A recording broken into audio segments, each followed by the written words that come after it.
once again. So let's start with discussion of magnetic materials. आपण थोडंसं last लेक्चरला कुठले कुठले पॉईंट्स बघितले हे बघूया. आपण लास्ट लेक्चरला काही एक्सप्रेशन्स काही डेफिनेशन्स बघितल्या.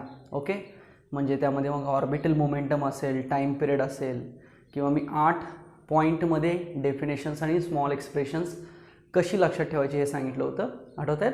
सो ती आपण लास्ट लेक्चरला बघितली होती. मग त्याच्यामध्ये ससेप्टिबिलिटी असेल, मॅग्नेटायझेशन असेल, इंटेन्सिटी असेल, क्युरी लॉ असेल टेम्परेचरचा आणि क्युरी कॉन्स्टंट, ओके, किंवा परमिॲबिलिटी असेल, परमिॲबिलिटी ऑफ फ्री स्पेस असेल, मटेरियल असेल, किंवा रिलेटिव्ह परमिॲबिलिटी असेल, हे आपण बघितलेलं होतं. ओके, आज आपण त्याच्या पुढचं डिस्कशन सुरू करूया. ओके, आपण एक एक्सप्रेशन बघितलेलं तुम्हाला आठवत आहे का बघा. ऑर्बिटल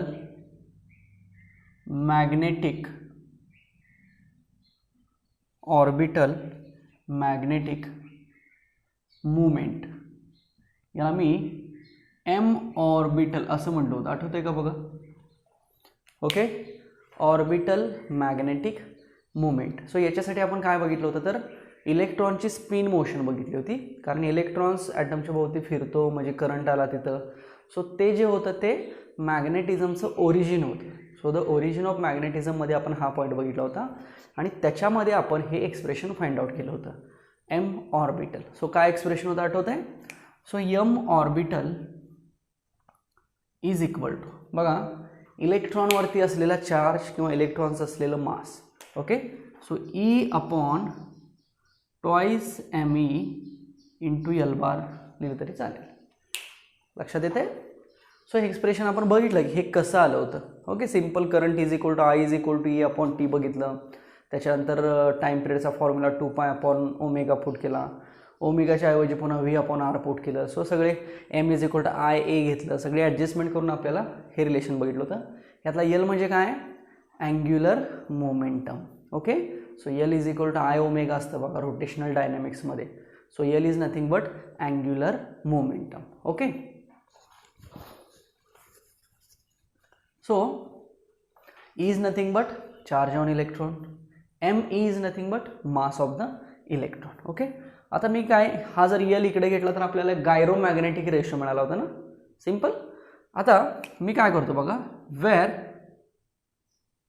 यल म्हणजे काय, L is nothing but angular momentum. What is mean bye L.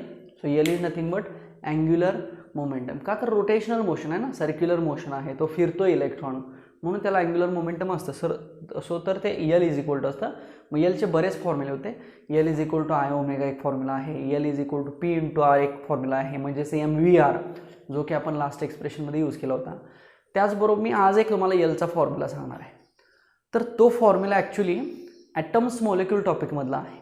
Okay, तर ॲटम्स मॉलिक्युल्समध्ये काय आहे की बोर्स पॉस्ट्युलेट्स आहेत. बोर सायंटिस्ट आहे आणि त्या बोरनं पॉस्ट्युलेट्स डिफाईन केले, म्हणजे लॉज डिफाईन केले, थेरीज डिफाईन केली. तर त्यानं 3 पॉस्ट्युलेट डिफाईन केलेले आहेत. तर त्या 3 पॉस्ट्युलेटमध्ये त्यानं कशाशी रिलेटेड स्टडी सांगितला आहे, तर जो काही आपला न्यूक्लियस आहे, इलेक्ट्रॉन रोटेट होत आहेत, याच्याशी रिलेटेड आहे, म्हणून त्याला ॲटॉमिक थेरीसुद्धा म्हटलं जातं. सो ॲटम्स मॉलिक्युल अँड न्यूक्लियसमध्ये 3 बोरचे पॉस्ट्युलेट आहेत. मला वाटतं तो टॉपिक पुढं आहे आपल्याला, त्याच्यामध्ये आपण ते डिटेलमध्ये बघणारच आहोत, पण त्याचा रेफरन्स थोडासा इथं आलेला आहे. तर त्यातलं जे सेकंड पॉस्ट्युलेट आहे ते सेकंड पॉस्ट्युलेट ह्या यलशी रिलेटेड आहे. यल म्हणजे कोण, अँग्युलर मोमेंटम. मग बोर काय सांगतो, तर तो जो रिव्हॉल्विंग इलेक्ट्रॉन आहे तर त्याचं अँग्युलर मोमेंटम यल किती असतं, कारण तिथं पण रिव्हॉल्विंग इलेक्ट्रॉनचीच केस आहे आणि ही पण स्पिन ऑफ इलेक्ट्रॉन म्हणजेच रिव्हॉल्विंग इलेक्ट्रॉनचीच केस आहे ना. सो तिथलं पॉस्ट्युलेट इथं अप्लाय केलं तर चालतं. बघा काय म्हटलं मी, ॲटम्स मॉलिक्युलमध्ये जी केस आहे ती न्यूक्लियस आणि न्यूक्लियसच्या भोवती कोण फिरतंय, इलेक्ट्रॉन फिरतोय.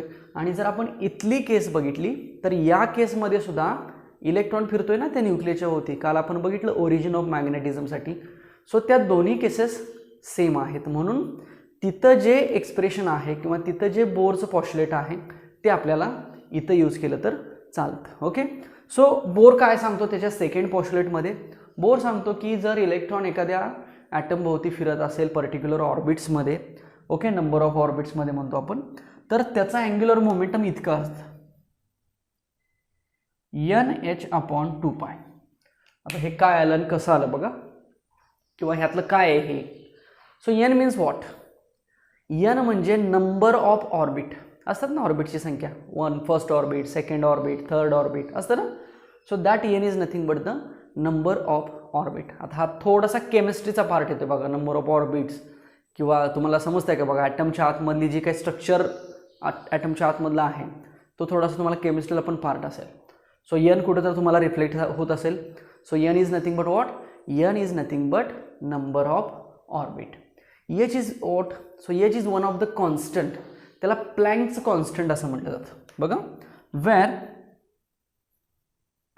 N is equal to number of orbit and h is equal to Planck's constant. Okay, so h is equal to Planck's constant. So bore त्याच्या सेकंड पॉस्ट्युलेट मध्ये सांगतो की L ची व्हॅल्यू ही इतकी असते NH/2π. Okay, so this expression we can taken or we can have from the Bohr's second postulate. So from Bohr's second postulate, postulate म्हणजेच theory किंवा law किंवा स्टेटमेंट म्हणूया, पॉस्ट्युलेटचा अर्थ म्हणजे. सो बोरने जी 3 पॉस्ट्युलेट सांगितलेले आहेत, 3 थेरी सांगितलेल्या आहेत, त्याच्यातल्या सेकंड थेरीप्रमाणे आपण एलची व्हॅल्यू काय घेऊ शकतो तर NH/2π घेऊ शकतो. सो ही व्हॅल्यू आपण आता इथं पुट करूया. Okay, so therefore m orbital काय येईल बघा, m orbital is equal to E/2me आणि L च्या ऐवजी पुट करायचं NH/2π. लक्षात येते का बघा, आपण L च्या ऐवजी फक्त व्हॅल्यू पुट केली NH/2π. आता हे थोडंसं ॲडजस्टमेंट करूया. So therefore m orbital is equal to, मी n इकडे घेतो बाजूला. सो आता हा E आणि H एकत्र लिहितो अपॉन 2 to 4π हे m. Look at the equation. कशा पद्धतीने लिहिलं मी, जी टर्म व्हॅरी होणारी असते ती आपण जनरली बाहेर लिहितो आणि जी टर्म मोस्ट ऑफ कॉन्स्टंट असते ती टर्म आपण एखाद्या ब्रॅकेटमध्ये लिहितो. सो आपण एका ब्रॅकेटमध्ये काय लिहिलं EH/4πme. आता look at this term. E is what, इलेक्ट्रॉनवरचा चार्ज. H म्हणजे काय, प्लँक्स कॉन्स्टंट. Me म्हणजे काय, मास ऑफ इलेक्ट्रॉन. सगळ्या टर्म्स कशा आहेत, कॉन्स्टंट आहेत. चेंज काय होऊ शकतं, n चेंज होऊ शकतं. सो n म्हणजे काय, नंबर ऑफ ऑर्बिट. सो पहिलं orbit, second orbit, third orbit. Okay, so मी याच्यामध्ये अजून पुन्हा चेंजेस करतो. Let n is equal to 1 consider केलं. यांचं सॉरी बोरचं फर्स्ट ऑर्बिट आहे म्हणूया किंवा फर्स्ट ऑर्बिटमधली कंडिशन आहे म्हणूया. सो n ची व्हॅल्यू किती, 1. मग n जर 1 पुट केला तर आपल्याला m ऑर्बिटल किती मिळेल, EH/2πm. काय मिळेल, EH/2πm. बघा काय म्हटलं मी. सो या फॉर्म्युल्यावरनं आपण m ऑर्बिटलची व्हॅल्यू काढू शकतो, पण कंडिशन्स काय काय आहेत, n is equal to 1. Okay, so हा जो फॉर्म्युला आहे याला बोर मॅग्नेटॉन असं म्हटलं जातं.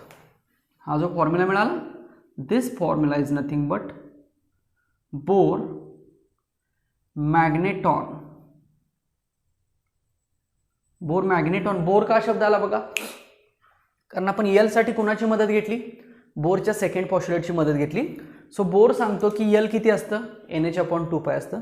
सो हे NH/2π आपण कालच्या इक्वेशनमध्ये पुट केलं. हे इक्वेशन आता ऑलरेडी बघितलेलं आहे. Okay, so we can write this is we have.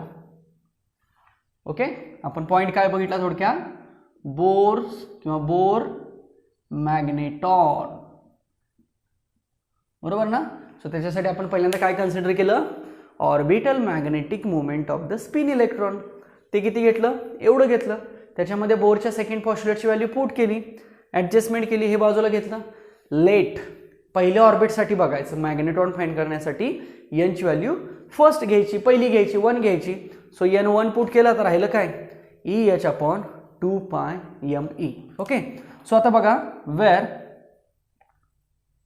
E माहित आहे 1.6 × 10⁻⁻19 कुलोम एच किती असतो बघा 6.63 इंटू 10⁻⁻34 SI युनिट म्हणतो मी याला, आणि मास किती असतं 9.1 into 10⁻31 kg. Okay, so E, H आणि एम ह्या तिन्ही व्हॅल्यू आपल्याला माहीत आहेत. मी एचचं युनिटसुद्धा तुम्हाला सांगेन कसं, की एच जनरली कसा घेतला जातो बघा, energy is equal to h into frequency म्हटलं जातं, म्यू म्हटलं जातं फ्रिक्वेन्सीला, हे इलेक्ट्रॉन्स फोटॉन्समधला आहे.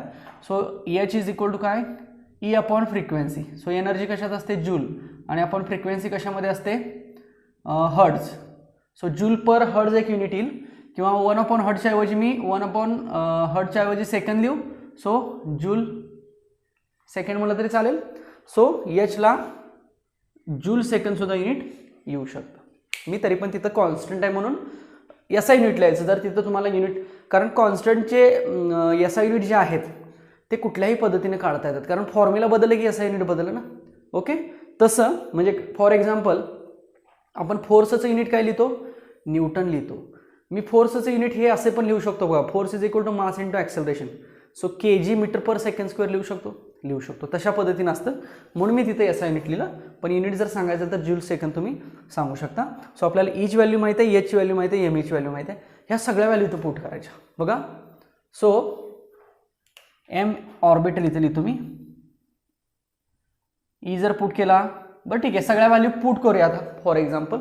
सो सगळ्या व्हॅल्यू पुट केल्या तर जवळपास 9.2 into 10⁻24 ampere metre square magnetic movement आहे ना. आता हे काय मी सॉल्व करत नाही, मल्टिप्लिकेशन डिव्हिजन आहे ना, हे जमेल का बघा. नाही जमलं तर सांगा, मी ती देतो लॉग टेबलनी सॉल्व करून.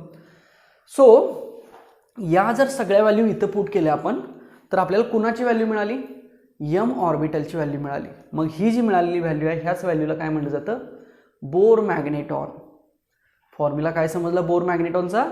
सो सॉरी इथं 4 पाहिजे, E H upon 4πme. So this formula is for Bohr magneton. लक्षात येते. हा फॉर्म्युला कसा आला, त्यासाठी बोरचं सेकंड पॉस्ट्युलेट आपल्याला माहीत असलेल्या व्हॅल्यूमध्ये आपण काय केलं, पुट केलं. सो आपल्याला माहीत असलेल्या व्हॅल्यूमध्ये बोरचं सेकंड पॉस्ट्युलेट जेव्हा पुट केलं जातं तेव्हा आपल्याला बोर मॅग्नेटॉनची व्हॅल्यू मिळते. पण त्यात कंडिशन काय आहे, n is equal to 1 consider करायचं. So this is the very important condition. लक्षात आलं, समजलं हा आजचा लेक्चरचा पहिला point. So first point is about Bohr magneton. बघा व्यवस्थित लिहून घ्या.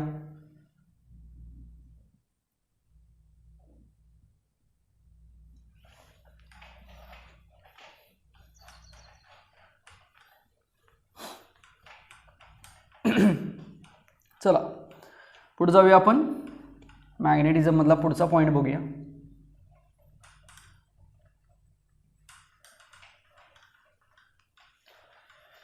ठीक आहे, मी तुम्हाला काल म्हटलं होतं की मॅग्नेटचे टाइप्स आहेत 3 महत्त्वाचे.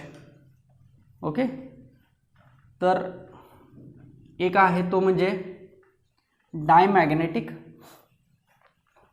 दुसरा आहे तो म्हणजे पॅरामॅग्नेटिक, आणि तिसरा आहे तो म्हणजे फेरोमॅग्नेटिक.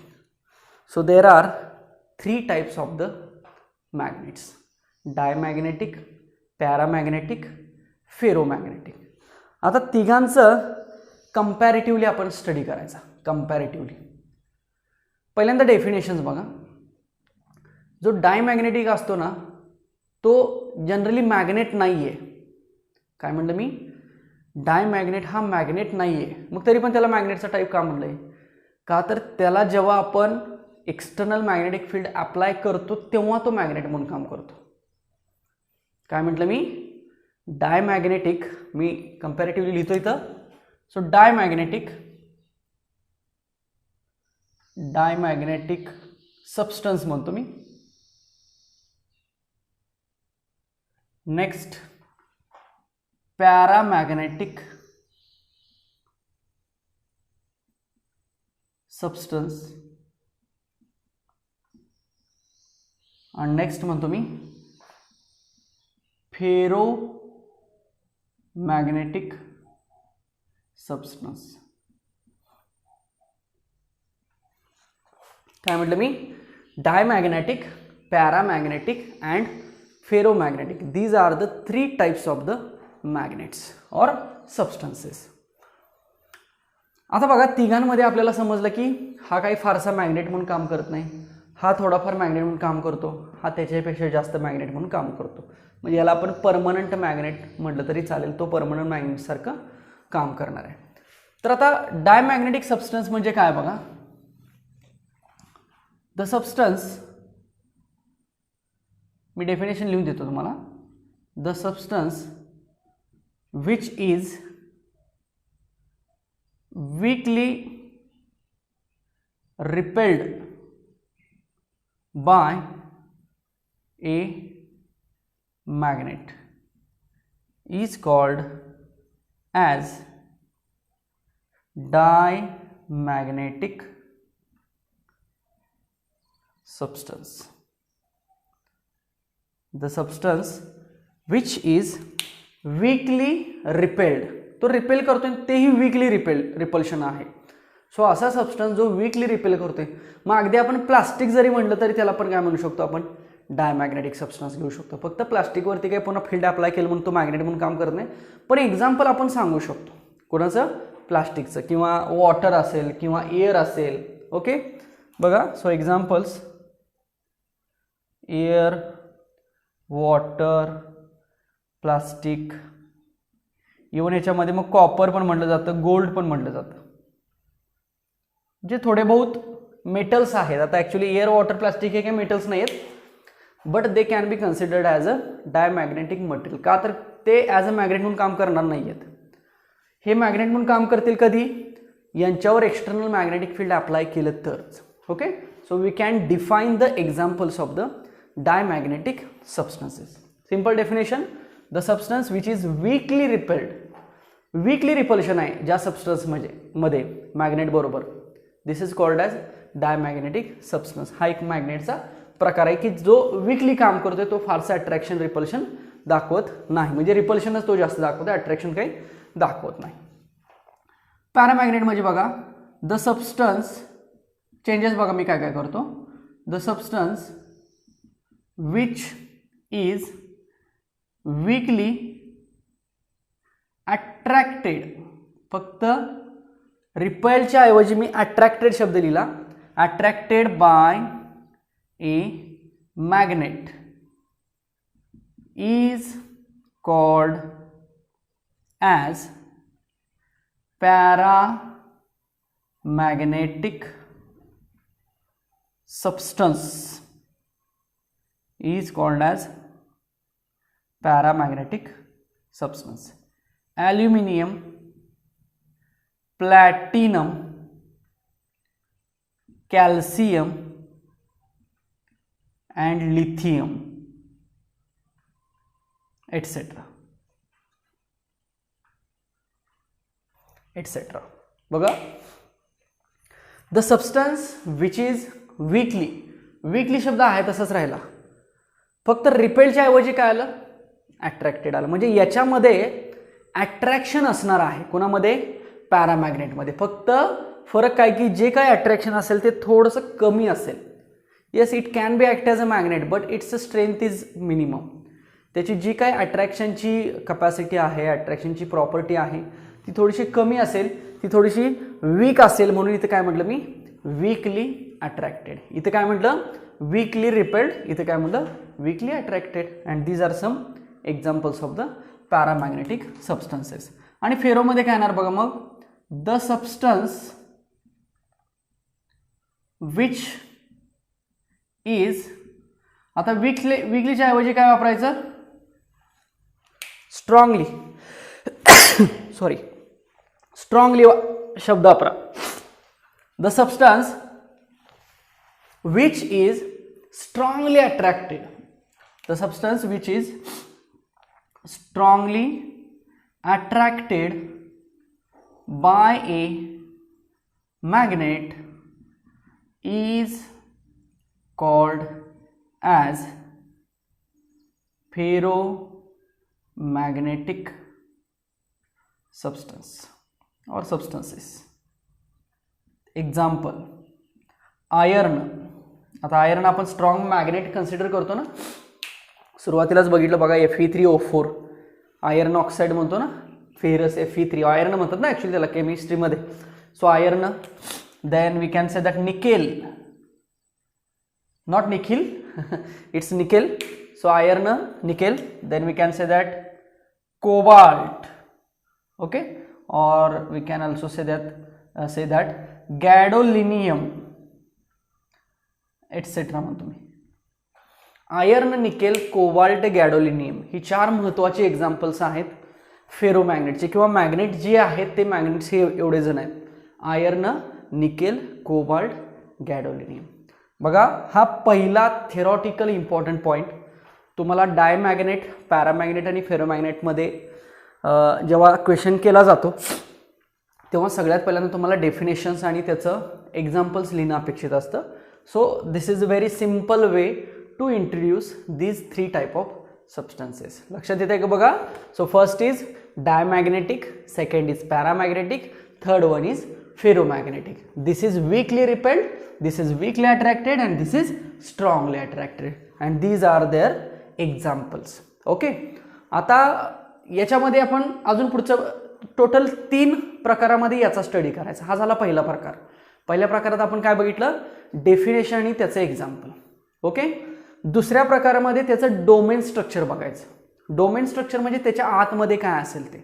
ओके, आणि तिसऱ्या प्रकारामध्ये त्याचं प्रॉपर्टीज म्हणजे ह्या सगळ्यांच्या प्रॉपर्टीज काय असतात हे बघायचं. सो अशा 3 टाईप्समध्ये आपल्याला याचा अभ्यास करायचा आहे. ओके, सो त्यातला आपला हा पहिला टाईप थोडक्यात कव्हर झाला.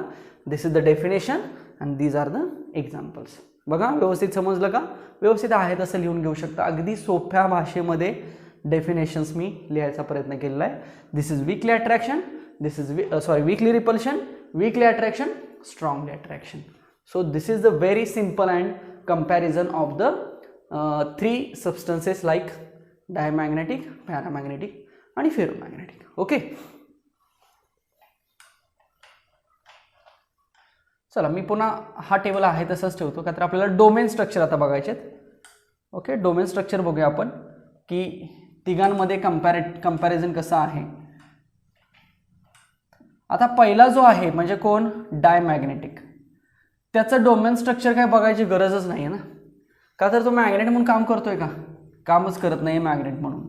म्हणजे करेल पण कधी, जेव्हा त्याला स्ट्रॉंग मॅग्नेटिक फील्ड अप्लाय केलं जाईल तेव्हा तो मॅग्नेट म्हणून काम करेल, तोपर्यंत तो मॅग्नेट म्हणून काम करणार नाही. मग काय केलं जातं की याचं एक जे कंपॅरिझन आहे ते कंपॅरिझन केलं जातं. तर कंपॅरिझन कसं केलं जातं बघा, ह्या डायमॅग्नेटचं आहे ते. तर पेअर्ड इलेक्ट्रॉन ऑर्बिट म्हणून एक कन्सेप्ट ह्या डायमॅग्नेटिकमध्ये घेतली जाते. पेअर्ड इलेक्ट्रॉन ऑर्बिट्स म्हणजे 2 कंडिशन्स घेतल्या जातात त्याच्यामध्ये. बघा सिंपल आहे, आपण कालचं जे स्पिन मोशन बघितली तेच बघूया. सो पहिल्यांदा हा एक लूप घेऊया. हा इलेक्ट्रॉन असा फ्लो होतोय म्हणून आपण इथं, this is the position of electron, कालच्या सारखंच आहे. आणि ही जी डायरेक्शन होती ती आपल्या मॅग्नेटिक मुवमेंटची डायरेक्शन होती. देन त्याच्या अपोजिट करंट असेल ना, करंट होता आणि खाली डायरेक्शन होती ती एलची होती. सेम हाच लूप इथं घेऊया, फक्त ईची डायरेक्शन अशी करूया. मग ईची डायरेक्शन जर अशी झाली तर आयची डायरेक्शन ही अशी करूया. ओके, आणि तेव्हा मॅग्नेटिक मुवमेंट कुठं असेल, मग खाली असेल. ओके, आता ह्या 2 केसमध्ये काय होतं बघा. ह्या केसेस काय म्हटलेलं आहे की एक करंट लूप वायर घेतली.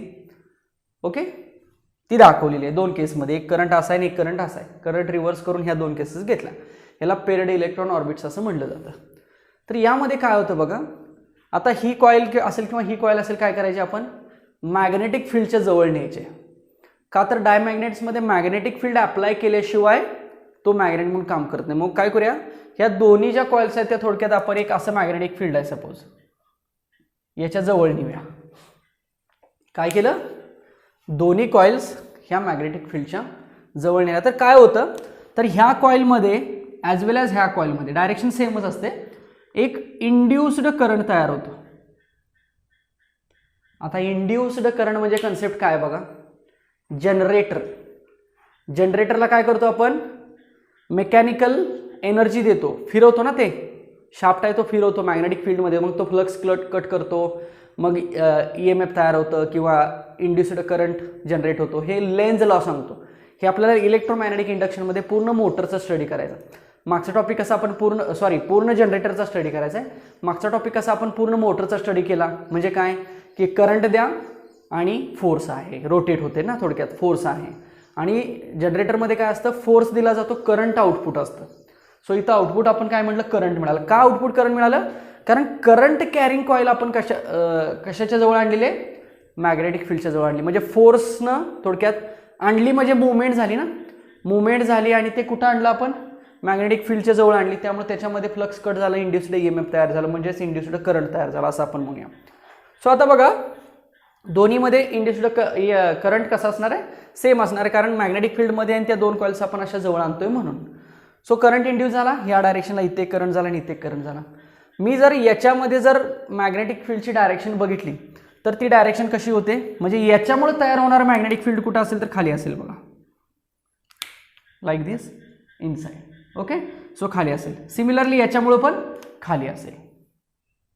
कळतंय हे, म्हणजे हे कुठला एक्सटर्नल मॅग्नेटिक फील्ड आहे आणि हे कुठला आहे, इंड्युस्ड म्हणूया, तयार झालेलं मॅग्नेटिक फील्ड ना. कुणामुळं, ह्या इंड्युस्ड करंटमुळं. सो याच्यामुळे तयार झालेलं मॅग्नेटिक फील्ड असं आहे. सिमिलरली याच्यामुळे तयार झालेलं पण मॅग्नेटिक फील्ड हे असं आहे. ह्या दोन्ही केसमध्ये आपल्याला काय कळतंय बघा, या केसमध्ये जर बघितलं आपण तर हे मॅग्नेटिक फील्ड आणि हे मॅग्नेटिक फील्ड कसं आहे, अपोजिट आहे. सेम या केसमध्ये पण बघा, हे मॅग्नेटिक फील्ड आणि हे मॅग्नेटिक फील्ड कसं आहे, अपोजिट आहे. पण या केसमध्ये आणि या केसमध्ये जर सांगायचं झालं तर हे मॅग्नेटिक फील्ड आणि हा एम्बार कसा आहे बघा, अपोजिट आहे. आणि हे मॅग्नेटिक फील्ड आणि हा एम्बार कसा आहे, सेम डायरेक्शन आहे. म्हणजे ह्या दोन्ही केसमध्ये डायपोल मुवमेंट कशाचं जास्त असेल, तर या केसचं जास्त असेल. लक्षात येते. सो एम बार आणि BI बार म्हणजे हे दोघं जण एकाच डायरेक्शनला आहेत आणि ह्या केसमध्ये ते अपोजिट डायरेक्शनला आहेत. म्हणून ह्या दुसऱ्या केसमध्ये जे आहे ते मॅग्नेटिक मुवमेंट हे जास्त असतं असं सांगितलं जातं आणि ह्या केसमध्ये काय कमीच आहे. लक्षात येते. सो हे जे आहे याला म्हणायचं ओरिजिन ऑफ डायमॅग्नेटिक सबस्टन्स आणि ते पेअर्ड इलेक्ट्रॉन ऑर्बिटच्या मदतीनं सांगितलं जातं. म्हणजे थोडक्यात काय की एखादा मटेरियल आपल्याला मॅग्नेट म्हणून काम करायचं असेल, डायमॅग्नेटिक मटेरियल, तर तो मॅग्नेटिक फील्डमध्ये आणावं लागेल किंवा त्याच्यावरती मॅग्नेटिक फील्ड अप्लाय करावं लागेल. मग ते कशा पद्धतीने अप्लाय करावं लागेल, तर या पद्धतीने अप्लाय करावं लागेल. तरच तिथं काय असणार आहे, मॅग्नेटिक डायपोल मुवमेंट असणार आहे. आणि ज्या ठिकाणी मॅग्नेटिक डायपोल मुवमेंट असतं तो ॲज अ मॅग्नेट झाला. ज्या ठिकाणी ह्याची व्हॅल्यू 0 होते तो मॅग्नेट म्हणून काम करणार नाही. म्हणून दोन्ही केसमध्ये आपल्याला असं लक्षात येते की जर आपल्याला डायमॅग्नेटिक सबस्टन्स हा ॲज अ मॅग्नेट म्हणून काम करून घ्यायचा असेल तर त्याच्यासाठी ही केस आपल्याला रिझल्टंट केस म्हणावी लागेल किंवा अप्लाइड केस म्हणावी लागेल. या केसमध्ये काय, हा B आणि हा काय M झाला, अपोजिट झाला. म्हणून या केसमध्ये म्हणूया की आपण दोघं सेम डायरेक्शनला आहेत. सो इथं कोण अवेलेबल आहे, M अवेलेबल आहे. M म्हणजेच काय, magnetic dipole movement. So domain थेअरीमध्ये ॲक्च्युली हेच सांगितलं जातं डायमॅग्नेटिक सबस्टन्सच्या, कारण इंटरनल स्ट्रक्चर तर सांगितलं जात नाही, कारण म्हणून कॉईल घेतलेली आहे, कॉईलमधनं करंट पाठवला आणि मग त्याचा स्टडी केला. ओके, सो याला म्हणायचं पेअर्ड इलेक्ट्रॉन ऑर्बिट्स. हे झालं थोडक्यात डोमेन स्ट्रक्चर डायमॅग्नेटचं. आता पॅरामॅग्नेटमध्ये अगदी सिंपल बघितलं जातं बघा. एक मॅग्नेट घेऊया आपण, थोडक्यात आपण इकडे S म्हणूया, इकडे N म्हणूया. ओके, किंवा तो सबस्टन्स घेऊया, तो ॲज अ मॅग्नेट आहे असं आपण म्हणूया. पहिली केस आहे काय की no external magnetic field. No external magnetic field म्हणजे या केसमध्ये B बार किती आहे, 0. इथं B बारच अप्लाय नाही आहे. मग जर पॅरामॅग्नेटला आपण B बार अप्लाय केलेला नाही तेव्हा याच्या आतमध्ये डोमेन स्ट्रक्चर म्हणजे आतलं स्ट्रक्चर, तर याच्या आतमध्ये म्हणजे कुणाच्या, मॅग्नेटच्या आतमध्ये असलेलं डोमेन स्ट्रक्चर हे एका पर्टिक्युलर डायरेक्शनला नसतं. काय म्हटलं मी, जर पॅरामॅग्नेटिक सबस्टन्सला जर आपण मॅग्नेटिक फील्ड अप्लाय केलेलं नाहीये, म्हणजे किती आहे मॅग्नेटिक फील्ड, 0 आहे, तेव्हा त्याच्यामध्ये आत असणारं स्ट्रक्चर. आता आत कोण कोण असतं, तर आत डायपोल मुवमेंट्स असतात असं म्हटलं जातं. डायपोल मुवमेंट्स म्हणजे काय, लाईक दिस.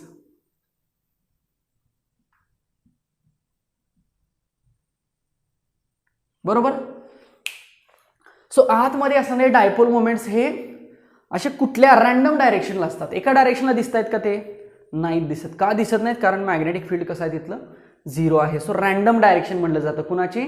डायपोल मोमेंटची, किंवा डायपोल्स जे आहेत आतमध्ये ते रॅन्डम डायरेक्शनला असतात. नेक्स्ट, त्याच मटेरियलला पुन्हा काय करायचं? वीक मॅग्नेटिक फील्ड अप्लाय करायचं. इथं काय केलं? No magnetic field. इथं वीक मॅग्नेटिक फील्ड म्हणजे नॉट इक्वल टू 0 म्हणजे थोडंसं वाढवलं 0 पेक्षा, फक्त वीक आहे. असं केल्यावर ह्याच्यामध्ये काहीतरी फरक पडेल ना, डायपोल्सला काहीतरी एनर्जी मिळेल थोडक्यात, का तर डायपोल्स हे मॅग्नेटिक फील्डवरतीच डिपेंड आहेत ना, बरोबर. सो डायपोल्सला जर एनर्जी मिळाली, मॅग्नेटिक फील्ड मिळालं, तर ते काय होतील? मॅग्नेटिक फील्डच्या डायरेक्शनमध्ये अलाइन व्हायचा प्रयत्न करतील. आता इकडे मॅग्नेटिक फील्डची डायरेक्शन असं आपण म्हणूया, म्हणजे हे जे अप्लाय केलेलं मॅग्नेटिक फील्ड आहे ते असं आहे. ओके. सो हे जे सगळे रॅन्डम डायरेक्शनमध्ये आहेत ते काय होतील? मग थोडासा प्रयत्न करतील. बघा, सगळे त्या साईडला जायचा प्रयत्न करतील. परफेक्ट गेलेत का? परफेक्ट पॅरलल दिसतात का मॅग्नेटिकला किंवा बी बारला? अजून नाही.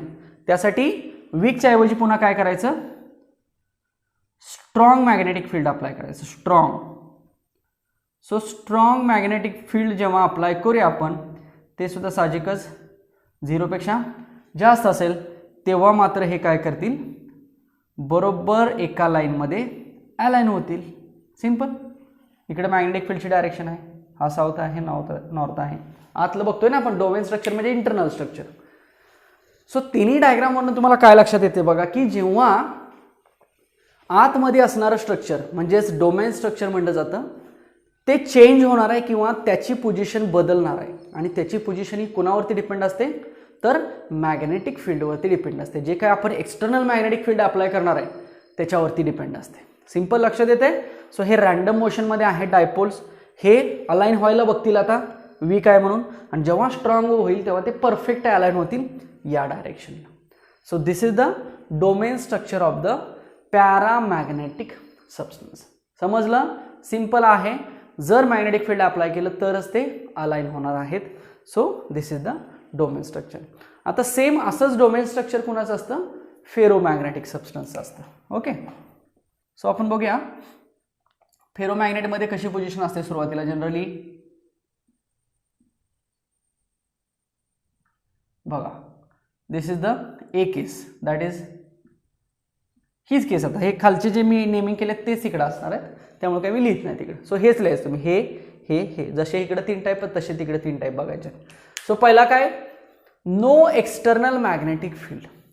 आता हा परफेक्ट मॅग्नेट आहे असं म्हणतोय आपण. फेरोमॅग्नेट हा परफेक्ट मॅग्नेट आहे म्हणून बघा, इथं रॅन्डम आहेत पण इथं कसे आहेत बघा, रॅन्डम दिसत आहेत पण त्यांची अलाइनमेंट आहे ती बरोबर कशी आहे? सिस्टमॅटिक किंवा सिमेट्रिक आहे. बघा, मी असं सिमेट्रिक केली ना ही डायग्राम तयार, म्हणजे हे कसे पण दिसत नाहीत, रॅन्डम दिसत नाहीत. हा याच्यामधला आणि याच्यामधला फरक आहे. सो जे काही डायपोल मुवमेंट्स आहेत त्याच्या आतमधले फेरोमॅग्नेटिकच्या, ते रॅन्डम मोशनमध्ये आहेत पण सिमेट्रिकली अलाइन आहेत. या डायग्रामवरून आपल्याला लक्षात येते. अजून ते एका डायरेक्शनला कुठे गेलेत का? नाहीत गेलेले. मग सेम जसं हे केलं तसंच आपण बी डायग्राम बघायची. सो बी मध्ये म्हणूया weak magnetic field. So weak magnetic field म्हणूया. सो वीक मॅग्नेटिक फील्ड केले की काय होणार आहे? यांची अलाइनमेंट पुन्हा याच्यासारखी व्हायचा प्रयत्न करते towards the magnetic field direction. So magnetic field इकडे आहे ना आपलं, ओके, साऊथ टू नॉर्थ चाललेलं असं पण म्हणतोय. तर हे थोडंसं स्ट्रक्चर काय होतं? डिस्टर्ब होतं. सो डिस्टर्ब झाल्यामुळं त्याचं स्ट्रक्चर थोडंसं बदलतं असं आपण म्हणूया. ओके, थोडंसं आता स्ट्रक्चर बदलणार आहे आतमधलं. डिस्टर्ब होणार ना? का डिस्टर्ब होणार? कारण त्याला मॅग्नेटिक फील्ड अप्लाय करतोय आपण. पण ते मॅग्नेटिक फील्ड कसं आहे सध्या? वीक मॅग्नेटिक फील्ड आहे म्हणून काय झालं? थोडंसं स्ट्रक्चर त्याचं बदललं. नेक्स्ट, तिसऱ्या पार्टमध्ये मात्र काय होणार आहे? त्याची अलाइनमेंट ही अशी होणार आहे. स्ट्रॉंग मॅग्नेटिक फील्ड म्हणतो मी त्याला. Strong magnetic field. सो आता काय झाले बघा, या डोमेन स्ट्रक्चरमध्ये मात्र कंटिन्युअस लाईनला ते काय झाले? अलाइन झाले. सिमेट्रिकली आता अलाइन झालेत. वरती 2 असतील, खाली 2 असतील, किंवा वरती 1 दिसतोय, खाली 1 दिसतोय. फक्त कसे झाले? मॅग्नेटिक फील्डची डायरेक्शन ज्या डायरेक्शनला आहे, मॅग्नेटिक फील्ड ज्या डायरेक्शनला आहे त्या डायरेक्शनने ते डायपोल स्ट्रक्चर सगळं अलाइन होणार आहे किंवा सिमेट्रिक होणार आहे, लाईक दिस. सो याच्यामध्ये आणि याच्यामध्ये कंपॅरिझन तुम्हाला करता येईल. हा काय पेड इलेक्ट्रॉन ऑर्बिटचाच पार्ट आहे, हा सेपरेट डायमॅग्नेटिकसाठीच कन्सिडर केलेला आहे. फक्त हे जे दोन आहेत हे दोन डोमेन स्ट्रक्चर कुणाचे आहेत तर पॅरामॅग्नेटचे आणि फेरोमॅग्नेटचे आहे. ओके, आपण पॅरामॅग्नेट काल शब्द ऐकला होता बघा, क्युरी लॉ जो होता तो आपण याच्यासाठी अप्लाय केला होता ना, लक्षात येते. सेम आपण याला सुद्धा क्युरी लॉ अप्लाय करू शकतो. फक्त काय आहे की याला लिमिटेशन्स आहेत टेम्परेचरचे. म्हणजे एक लक्षात ठेवा की मॅग्नेटचं जर टेम्परेचर फार वाढवलं तर त्याचं मॅग्नेटायझेशन लूज होणार आहे. ओके, सो त्या केसमध्ये आपल्याला हे अजून स्टडी करायचा आहे पॅरामॅग्नेट्स आणि फेरोमॅग्नेट्स. सो काल आपण एक क्युरी लॉ बघितला होता, तो याच्यासाठी आपण अप्लाय केला होता. सेम तो याच्यासाठी सुद्धा अप्लाय केला तरी सुद्धा चालतो. सो ह्या दोन मॅग्नेट्सचा इम्पॉर्टन्स आहे, पॅरामॅग्नेटिक सबस्टन्स आणि फेरोमॅग्नेटिक सबस्टन्स. समजलं इथपर्यंत? बघा, दोन पार्टमध्ये आपला स्टडी झाला. पहिला पार्ट डेफिनेशन एक्झाम्पल आणि दुसरा पार्ट हा डोमेन स्ट्रक्चर. आता ॲक्च्युली तिसरा पार्ट आहे तो प्रॉपर्टीचा आहे, तो सुद्धा थेरॉटिकल पार्ट आहे, तोही आपण बघूया. पण त्याच्यापूर्वी क्युरी टेम्परेचरचा एक पॉईंट आहे, तो या दोघांशी कसा रिलेटेड आहे ते आपण यानंतर आता बघूया. हे समजलं इतकं सगळ्यांना? बघा, लिहून घेणार असेल तर लिहून घ्या.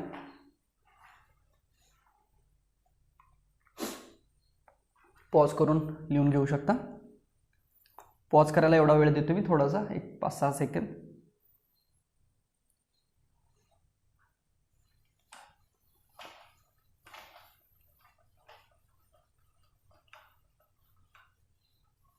चल, पुढचा पॉईंट बघूया आपण.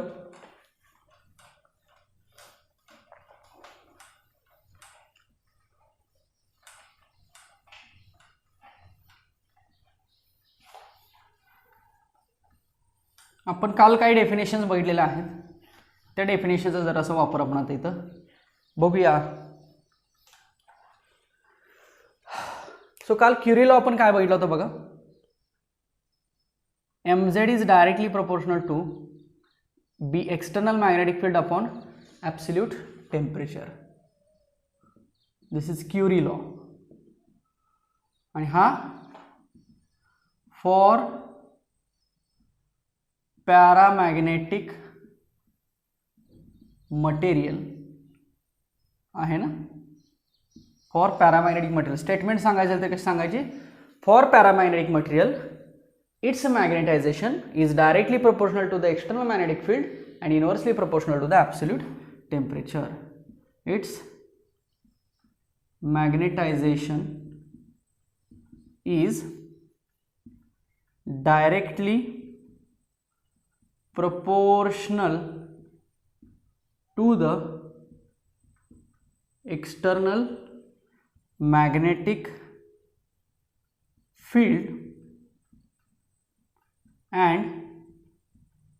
inversely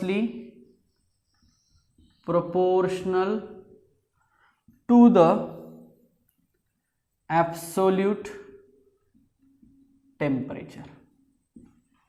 चालेल. सो हेच आपण काय लिहिलं होतं, therefore mz is equal to c b external upon t लिहिलं होतं. चालेल का? आठवतंय? सो ह्या कालच्याच आपण डेफिनेशन्स बघतोय. आपण पहिली डेफिनेशन mz ची बघितली होती, दुसरी डेफिनेशन मॅग्नेटिक इंटेन्सिटीची बघितली होती. हाच फॉर्म्युला असा लिहिलं तर चालेल, mz is equal to c.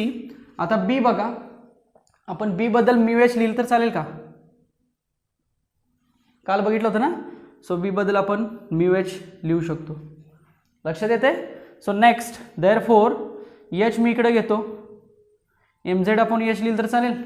So c mu upon T म्हणता येईल, चालेल का? पण mz अपॉन h काय होतं बघा, काल पहिली डेफिनेशन डिवायडेड बाय दुसरी डेफिनेशन ससेप्टिबिलिटी होती. सो ससेप्टिबिलिटी x is equal to c mu upon T. Okay, so हे ससेप्टिबिलिटीचं नोटेशन आहे. मग याच्यावरनं जर आपण म्हटलं की हा c हा म्यू असेल, एक्स आणि ससेप्टिबिलिटी आणि टी आणि टेम्परेचरमधलं रिलेशन बघितलं तर कसं असेल आपल्याला ते इनव्हर्सली बघायला मिळेल. So we can say that this is relation between susceptibility and temperature. This is relation between susceptibility and temperature. What is relation? Inversely proportional. Okay, मग आता मी हे असंच लिहितो बघा, हा फॉर्म्युला बघा मी कसं लिहितो, हा टी इकडे येतो. So susceptibility into temperature is equal to what, किंवा हा टी इकडे घ्या, पुढे कॉन्स्टंट राहणार आहे ना. So this is again important. So susceptibility into temperature is equal to constant. So समजा आपल्याकडे दोन केसेस आहेत. सो फर्स्ट केससाठी कसं लिहूया आपण, case first susceptibility 1 temperature 1 is equal to constant. आणि केस सेकंड असेल तर case second susceptibility 2 temperature 2 is equal to constant. मग आपण काय करूया, दोन्ही साईडचा कॉन्स्टंट सेम आहे उजवीकडचा. So therefore susceptibility 1 temperature 1 is equal to susceptibility 2 temperature 2. बघा जे स्क्वेअर ब्रॅकेट करतो ते महत्त्वाचे रिलेशन्स आहेत. ऑल्सो हे इकडे घेतो मी, तर टेम्परेचर काय होणार T2 अपॉन T होणार. म्हणजे याच्यात जर तुम्ही बघितलं तर लक्षात येते बघा, इथं ससेप्टिबिलिटी 1 आहे, इथं टेम्परेचर 2 आहे, इथं ससेप्टिबिलिटी 2 आहे, इथं टेम्परेचर 1 आहे. याचा अर्थ काय, दोन्हीमध्ये रिलेशन जे दिसतंय ते इनव्हर्सली प्रोपोर्शनल दिसते.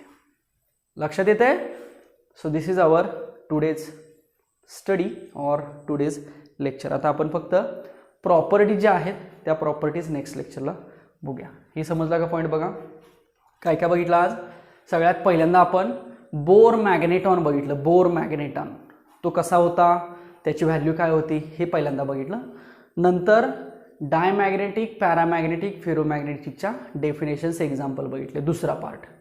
नंतर तिसरा पार्ट आपण तिघांच्याही डोमेन स्ट्रक्चरचा स्टडी केला. त्यातल्या डायमॅग्नेटिकसाठी आपण इलेक्ट्रॉन पेअर ऑर्बिटचा वापर केला, पॅरामॅग्नेटचा आणि फेरोमॅग्नेटचं डोमेन स्ट्रक्चर बघितलं, तिसरा पॉईंट. आणि चौथा पॉईंट आपण बघतोय relation between susceptibility and temperature. असे 4 पॉईंटमध्ये आजचं आपलं लेक्चर झालेलं आहे. बघा 4ही पॉईंट सोपे आहेत, रिवाईज करायला सोपे आहेत, अभ्यास करायला सोपे आहेत. हे रिलेशन जास्तीत जास्त आपल्याला न्यूमेरिकलसाठी उपयोगाला पडतं म्हणून हे घेतलं, जे की क्युरी लॉवर नव्हतं. ओके, हे पॅरामॅग्नेटिक मटेरियलसाठी आपण सांगितलं होतं ना, हाच आपण फेरोसाठी सांगितलं तरी चालतो. फक्त काय असतं बघा, क्युरी टेम्परेचर जे आहे ना, आता याला क्युरी टेम्परेचर म्हटलं तरी चालतं. समजा फेरोमॅग्नेटिक सबस्टन्स आहे, जो की तिसरा आपण सबस्टन्स म्हटलं, जो की परफेक्ट मॅग्नेट आहे, त्याला आपण टेम्परेचर जर वाढवत गेलो तर त्याचं मॅग्नेटायझेशन आहे ते लूज होतं. काय म्हटलं मी, फेरोमॅग्नेट हा कसा आहे, परफेक्ट मॅग्नेट आहे, पण त्याला जर आपण टेम्परेचर वाढवत गेलो तर त्याचं मॅग्नेटायझेशन लूज होतं. मग फेरोमॅग्नेटचं मॅग्नेटायझेशन लूज झाल्यावर तो काय म्हणून काम करेल, त्याच्या अलीकडचा काम करेल. मग अलीकडचा म्हणजे कोण होता, पॅरामॅग्नेट होता. म्हणजे एक सेंटेन्स लक्षात ठेवा, फेरोमॅग्नेटिक सबस्टन्सला आपण टेम्परेचर अप्लाय केलं तर त्याचं मॅग्नेटायझेशन लूज होतं. मॅग्नेटायझेशन लूज झाल्यावर तो कशात कन्वर्ट होतो, पॅरामॅग्नेट्समध्ये कन्वर्ट होतो. मग किती टेम्परेचरला तो लूज होणार आहे, तर क्युरी टेम्परेचर. म्हणजे प्रत्येक मटेरियलचं क्युरी टेम्परेचर काहीतरी केल्विनमधलं वेगळं असेल, की त्या टेम्परेचरला फेरोमॅग्नेटिक सबस्टन्स हा त्याची मॅग्नेटिझम प्रॉपर्टी लूज करून कन्वर्ट कशात होतो, पॅरामॅग्नेटमध्ये होतो. म्हणजे मॅग्नेट म्हणून काम करतो, फक्त प्रॉपर्टी लूज होते त्याची, स्ट्रॉंगकडनं वीकडे येते असं पण म्हणतो. So the temperature at which ferromagnetic substance becomes paramagnetic substance, comma, the temperature is called as Curie temperature. याच्यावरून आपण सांगू शकतो. बघा पुन्हा एकदा डेफिनेशन व्यवस्थित लिहा. What is mean by Curie temperature? Okay, the temperature at which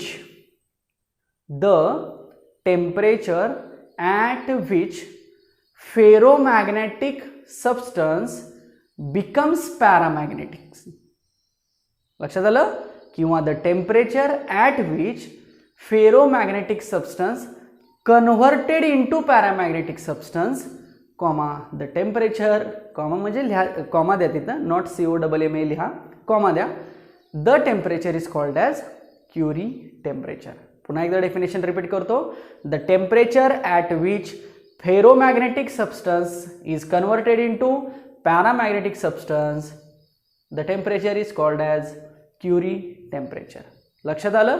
so आपल्याला ही झाली डेफिनेशन क्युरी टेम्परेचरची, आणि हा झाला क्युरी लॉ. आय होप की इथपर्यंत सगळ्यांना समजलं असेल, कारण आता आपण काही MCQs डिस्कस करणार आहोत. Okay,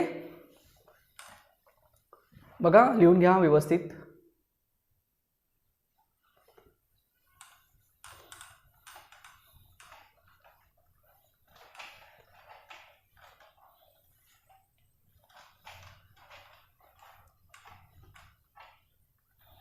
so this is relation between susceptibility and temperature. हे रिलेशन न्यूमरिकलसाठी इन फ्युचर आपण बघणारच आहोत. बऱ्याच ठिकाणी ते न्यूमरिकल येतं आणि त्याच्यावरचे एक्झाम्पल्स पण येतात. ठीक आहे, चला तर काही कालचे पॉईंट्स आणि काही आजच्या पॉईंट्स मिक्समध्ये आपण काही CET क्वेश्चन्स किंवा इवन JEE क्वेश्चन्स आहेत ते डिस्कस करूया.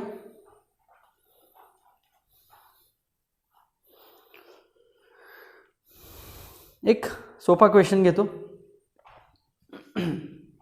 Look at the question. Which of the following is incorrect relation. Okay, आपण सगळ्या डेफिनेशन्स बघायच्या आहेत. सगळ्या डेफिनेशन्सवरून आपल्याला रिलेशन लक्षात येईल.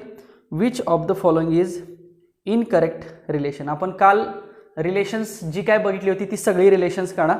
त्या सगळ्या रिलेशन्समधलं आपल्याला इथं स्टडी करावं लागेल.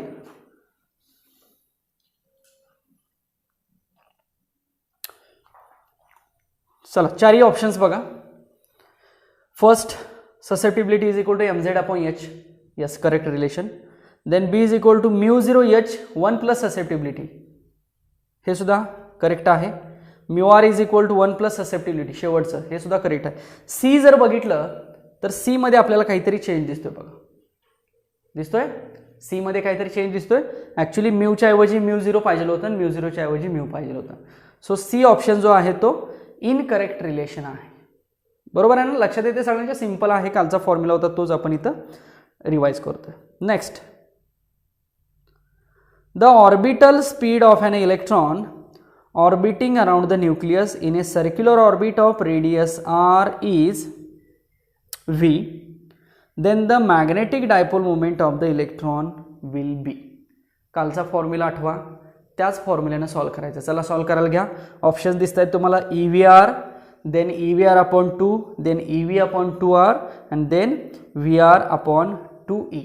आता ॲक्च्युली फॉर्म्युला EVR upon 2 आला होता ना आपलं रिलेशन. सो B ऑप्शन येतोय का बघा. फक्त हा कसा येतोय काढा, लिहा सगळ्यांनी. सो आपण पहिल्यांदा काय केलं होतं, capital M is equal to घेतला होता. कॅपिटल M काय घेतलं होतं आपल्याला माहिती आहे की कॅपिटल M काय असतो, करंट इंटू एरिया असतो ना. So M is equal to I into A असतं. ओके, त्यातला I म्हणजे आपण काय घेतला होता, E अपॉन T घेतलं होतं आणि एरिया काय घेतला होता, पायर स्क्वेअर घेतलेलं होतं. Okay, so next T is equal to 2 pi upon omega किंवा 2 पाय अपॉन ओमेगाच्या ऐवजी आपण V अपॉन R पुट करतो. So 2 pi R upon V. So हा T इथं पुट करा. So therefore M is equal to 2 pi R upon V आणि हा pi R square. Sorry, V is equal to R omega, omega is equal to V upon R. Yes, बरोबर आहे. So आता E upon T किती आहे, 2 pi R V उलटून गुणाकार तर वरती V आणि हा pi R square.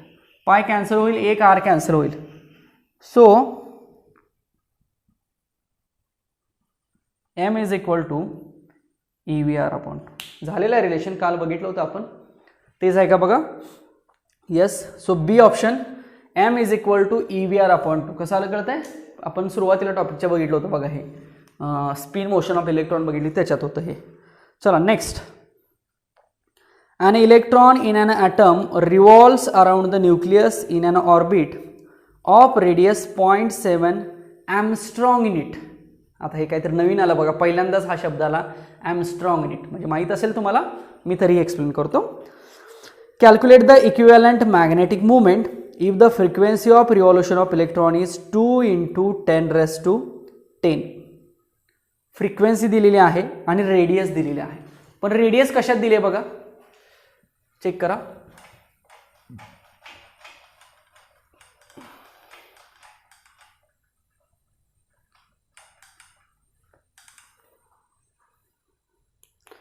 So what is the radius, radius is equal to 0.7 Armstrong unit. Okay, so 0.7 into 10 raise to -10 metre ना. आठवते, Armstrong युनिट हे जनरली वेवलेंथसाठी वापरायचो आपण, लेंथ मीटरमधली. सो 10 रेज टू -10 ना. सो Armstrong युनिट बद्दल आपण लिहिलं. नेक्स्ट फ्रिक्वेन्सी दिलेली आहे F म्हणूया, 2 into 10 raise to 10 mega hertz. What is mean by mega, 10 raise to 6 ना. सो 2 इंटू 10⁻10 आणि मेगा म्हणजे 10�6 हर्ट्ज. सो फ्रिक्वेन्सी आपण कन्वर्ट केली हर्ट्जमध्ये आणि विचारलेलं आहे काय, calculate the equivalent magnetic moment. So M is equal to question mark.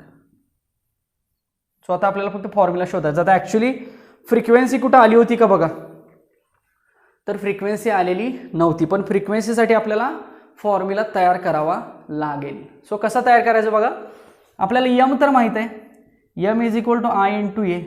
त्यातला आय म्हणजे माहिती आहे 1/t इंटू ए. चालेल. मग 1/t म्हणजे फ्रिक्वेन्सी असते ना, सो EF फॉर्म्युला तयार झाला बघा. ओके. सो E माहीत आहे, F माहीत आहे, एरिया म्हणजेच काय πr². सो E किती घ्यायचा, what is mean by E, where E is equal to 1.6 into 10⁻⁻19 coulomb. What is F, 2 into 10⁻², आता हे 10 आणि 6 16 होणार ना हर्ट्ज, आणि R किती घ्यायचा, दिस वन. सो ह्या 3 व्हॅल्यू जर तुम्ही इथं पुट केल्या तर तुम्हाला कशाची व्हॅल्यू मिळणार, यमची व्हॅल्यू मिळणार. आता हा गुणाकार फक्त सॉल्व करता येतोय का बघा. Okay. So after solving you will get answer 4.9 into 10⁻⁻23. So A option. So option A, 4.9 into 10⁻⁻23 ampere meter square. So this is the value. बघा लक्षात आलं का. So this is the answer, that is option A.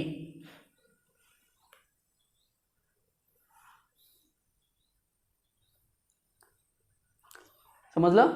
Next हे बघा answer काढा. हे मात्र गुणाकार तुम्हाला येईल तो करायचा आहे. चलो पुढचं घेऊया.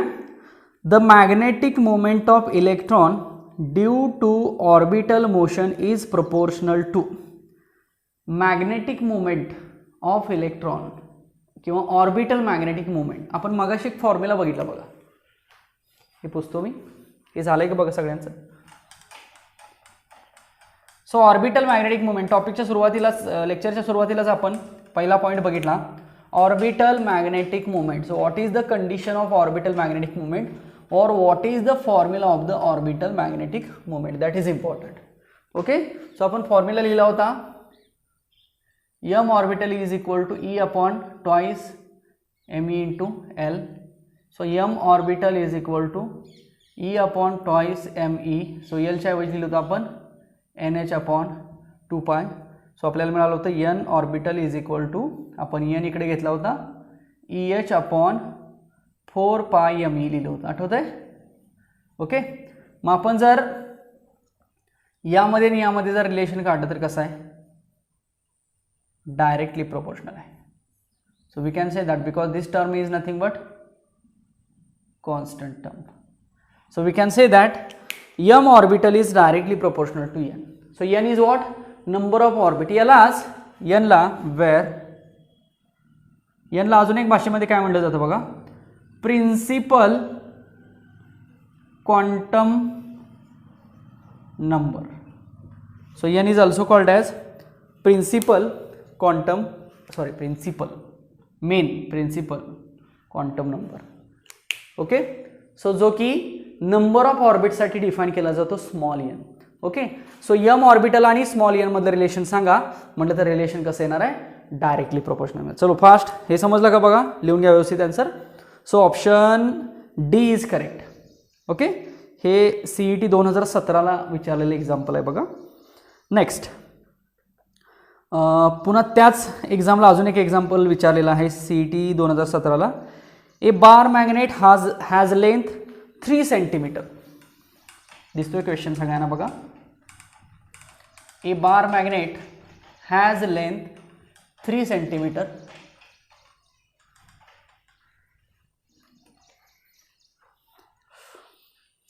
Cross sectional area 2 centimetre square and magnetic moment 3 ampere meter square. Full stop. The intensity of magnetization of bar magnet is. चला गिवन पॉइंट्स बघूया. लेंथ दिलेले 3 सेंटीमीटर, सो 3 into 10⁻² मीटर.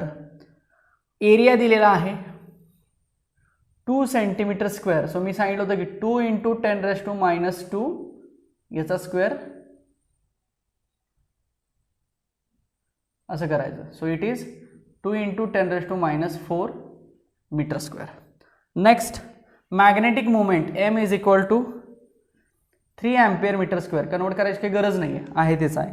आणि magnetisation mz is equal to question mark. आठवतंय का? So formula कुठला वापरायचा बघा. आपण पहिली डेफिनेशन बघितली होती बघा खालच्या लेक्चरला. पहिली डेफिनेशन कशाची बघितली होती? मॅग्नेटायझेशनची बघितली होती. What is the definition of the magnetisation? Magnetisation is the ratio of net magnetic dipole moment to the volume. Okay, so mz is equal to m net upon volume. आता m नेट म्हणजे आपण हे घेऊ शकतो, that is 3, पण volume म्हणजे दिलंय का? नाही. तो सो व्हॉल्यूम म्हणजे आपण काय घेतो? एरिया इंटू लेंथ म्हणजे व्हॉल्यूम असतं ना. बघा मीटर स्क्वेअर आणि मीटर क्यूब होतंय का? सो व्हॉल्यूमचा फॉर्म्युला आपण काय टाकू शकतो? एरिया इंटू लेंथ टाकू शकतो. सो आपल्याला इथं 3 आहे, एरिया किती आहे? सो 2 × 10⁻⁴ आहे आणि लेंथ किती आहे? 3 × 10⁻² आहे. हे जर आपण सॉल्व केलं तर हे 3/5 येईल आणि इंटू 10 किती येईल बघा. हे 3 आणि 2 मी 3 2 6 केलं, हे 3/6, हे वरती 3 आहे. आता हे 10⁻⁴ 10⁻² किती येईल? 10⁻⁶ येईल आणि 10⁻⁶ वरती आला तर तो 10⁻+6 येईल. सो हे 0.5 म्हणून आला. सो 0.5 × 10⁻6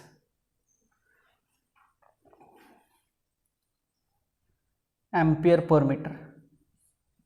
आठवते कालचं unit? So mz is equal to 0.5 × 10⁻6. पण हा ऑप्शन त्याच्यामध्ये नाही आहे, पण 5चा ऑप्शन आहे बघा. सो 5 मला काय करायचं आता ह्या 0.5चं, कारण ऑप्शन हा नाही आहे अवेलेबल. सो याचा मी 5 तयार करतो. सो मला पॉईंट राईटला शिफ्ट करावं लागेल एका घरानं. सो राईटला म्हटलं की आपण काय करतो? मायनस करतो ना ॲडजस्टमेंट. सो मायनस याच्यामध्ये करायचं 6 मध्ये, मग 6 मध्ये एका घरानं मायनस करायचं म्हणजे 10⁻² काय होणार? सो हे आन्सर आहे का चेक करा. So 5 × 10⁻⁵. So this is the answer, that is ampere per meter. So unit of the magnetization is ampere per meter. लक्षात आलं का बघा? So this is the answer. Next, a magnetizing field of 360 ampere per meter produces a magnetic flux density. आता actually magnetic flux density म्हणजेच magnetic field बघा. A magnetizing field of 360 ampere per metre. So हे ampere per metre दिलेलं म्हणजे एकतर हे mz असेल किंवा h असेल. Okay, produces a magnetic flux density म्हणजे b दिलेला आहे. So b is what? 0.6 tesla in a ferromagnetic material.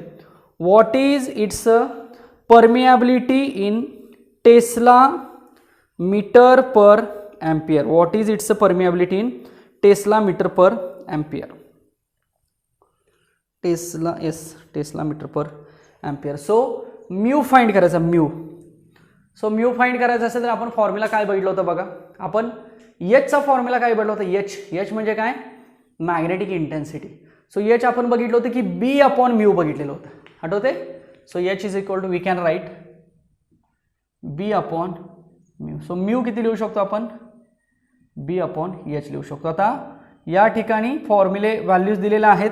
बी किती दिलेला आहे? 0.6 टेस्ला म्हणूया आपण. आणि एच किती दिला आहे बघा? 360 अँपिअर पर मीटर दिलेला आहे. बरोबर आहे का बघा?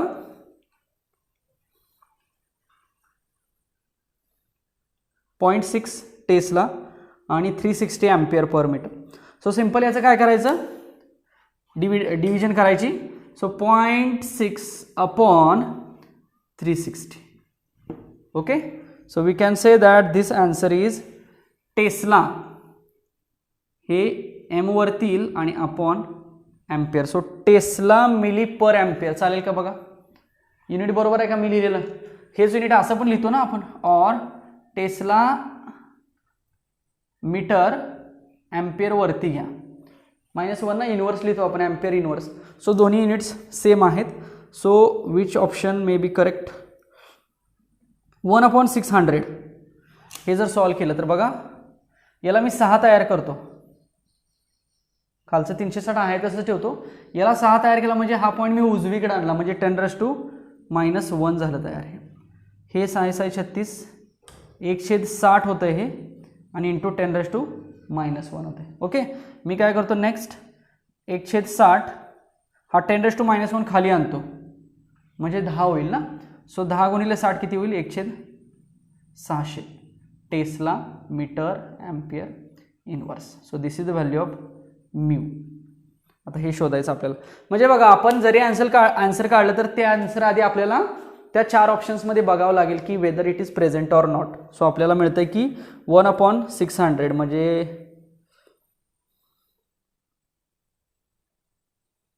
सी ऑप्शन बरोबर आहे का? बघा 1/600 आणि कसं आलं ते मी इथं लिहिलेलं आहे, हवं तर लिहून घ्या.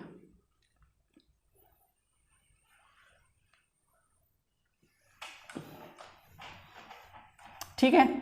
So these are some questions related to the previous topics. झाला, हा टॉपिक सोपा आहे, मे बी पुढच्या लेक्चरला संपून जाईल. बघा काय म्हटलं मी, मे बी पुढच्या लेक्चरला संपून जाईल. आजचं हे 3रं लेक्चर आहे आपलं मॅग्नेटिक मटेरियलचं. 4थ्या किंवा फार तर 5व्या लेक्चरला हा सगळा टॉपिक संपेल, म्हणजे थिअरॉटिकल. आणि पुन्हा 1-2 टॉपिक लेक्चरला आपल्याला न्यूमरिकल्स लागतील. म्हणजे अजून एक साधारण 3 ते 4 लेक्चर्समध्ये म्हणून हा टॉपिक सगळा संपून जाईल with discussion of CET questions. Okay, याचा DPP पण मी तयार करतोय, सो तोही तुम्हाला मी देईन. ॲज वेल ॲज आता या रविवारी टेस्ट आहे थोड्या दिवसानं. सो टेस्टमध्ये मागच्या टॉपिकमधले काही पॉईंट्स आणि आजच्या टॉपिकमधले काही पॉईंट, मग त्याच्यामध्ये डिस्कशन केलेले असतील, DPP मधला एखादा असेल किंवा अदर CET आणि JEE मेनचे एक्झाम्पल्स असतील, त्यातले काही असतील. सो हे कंबाईनमध्ये तुम्हाला ती टेस्ट दिली जाईल. सो त्याचा अभ्यास व्यवस्थित करा, कारण या रविवारी ती टेस्ट आहे. ओके, सो आजच्या लेक्चरचं सगळं समजलं का? बघा, सो आपण थोडक्यात सुरुवात केली होती बोर मॅग्नेटॉन फॉर्म्युलापासून. त्याच्यानंतर सगळ्यात महत्त्वाचं बघितलं आपण डायमॅग्नेटिक, पॅरामॅग्नेटिक आणि फेरोमॅग्नेटिकचं रिलेशन्स, त्यांच्या डेफिनेशन्स, त्यांची एक्झाम्पल्स. ओके, त्यानंतर त्यांचं डोमेन स्ट्रक्चर आपण बघितलं. ओके, डोमेन स्ट्रक्चरमध्ये इंटरनली कशा पद्धतीनं त्याची अरेंजमेंट असते. आणि त्याच्यानंतर मग आपण काही क्युरी टेम्परेचरचा एक पॉईंट बघितला, ससेप्टिबिलिटी आणि टेम्परेचरमध्ये रिलेशन बघितलं, आणि त्याचबरोबर आपण त्याच्यावरचे काही न्यूमरिकल्स डिस्कस केले. आय होप की हे व्यवस्थित समजलं असेल. काही शंका असतील तर डेफिनेटली विचारा. आपण पुढच्या लेक्चरला हे जे 3 जण आहेत, डाय, पॅरा आणि फेरो, ह्या तिघांमधल्या प्रॉपर्टीज तुम्हाला मी सांगायचा प्रयत्न करेल. थोड्या वेगळ्या पद्धतीने मी सांगायचा प्रयत्न करेल. थिअरॉटिकल पॉईंट आहे, कंपॅरेटिव्हली कशा लक्षात ठेवायच्या प्रॉपर्टीज. सो त्या पद्धतीने मी तुम्हाला डेफिनेटली सांगेन, जशा तुम्हाला लक्षात राहतील आणि बोर्ड एक्झामसाठी त्याचा तुम्हाला जास्त उपयोग होईल. ओके, सो आपण भेटूया पुढच्या लेक्चरला. तोपर्यंत जे काय आजचं होतं ते व्यवस्थित बघा, पॉज करून त्याच्या नोट्स तयार करायचा प्रयत्न करा. मी काय बोललो होतो ते व्यवस्थित ऐका, ते कागदावरती लिहायचा प्रयत्न करा. सोबत बुक असेल किंवा नोट्स असेल ती जवळ ठेवा, कारण सगळीच सेंटेन्सेस मी बोललेत आणि तुम्हाला ती लिहिता येतील असं होत नाही. कारण काही सेंटेन्सेस ही तुम्हाला बुकमधनं ॲज इट इज घेतली तरीसुद्धा त्याचा रेफरन्स मिळेल आणि ते जास्त समजून जाईल. त्यामुळे बुक किंवा एखादी नोट्स तुमच्या जवळ ठेवा, जेणेकरून तुम्हाला त्याचा फायदा होईल. ओके, सो आपण थांबूया आज इथं. पुढच्या लेक्चरला भेटूया पुढचा पॉईंट घेऊन मॅग्नेटिक मटेरियलचा. तोपर्यंत अभ्यास करत राहा. Thank you so much.